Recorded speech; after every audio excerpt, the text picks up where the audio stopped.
Левски победи Университатия Крайова. Включвам се да направя един кратък обзор на матча Левски Университатия Крайова и както казах, Левски победи.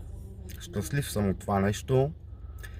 Можеше обаче, съжалявам, че можеше да бъде и с повече голове, но все пак като си има предвид важността на матча, доволен съм от футболистите с леки забележки, но трябва да ги кажем, защото в по-късен етап на по-горно ниво това нещо ще ни се отрази.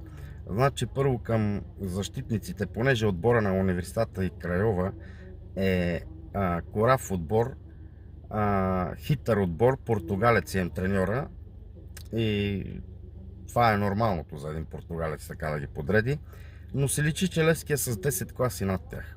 Въпросът е вече отзад при провеждане на техни атаки нашите защитници да бъдат малко по-спокойни, една идея по-спокойни, и защото могат.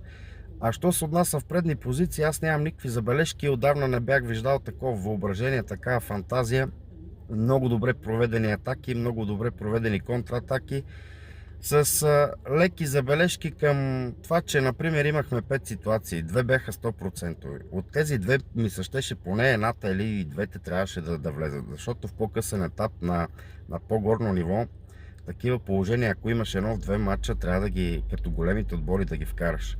Значи Окофлекс, когато излезе първия път сам срещу вратаря, имаше в ляво свой съотборник. Ако не си сигурен, че ще вкараш, можеше да му подадеш. Но както казах, това е добре, че се случи сега. Нека си вземат бележки сега, да не е по-нататъка.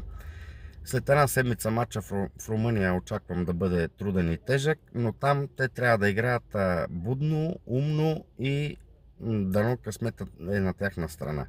Иначе много хубав гол на Кристиян Димитров, проведена атака, Сержинио му центрира, намери го влизайки в полето. Перфектен гол на Кристиян Димитров. Това беше моят обзор. Надявам се Левски да продължи и да си вземе поуките от този матч, но приятни емоции остави у мен.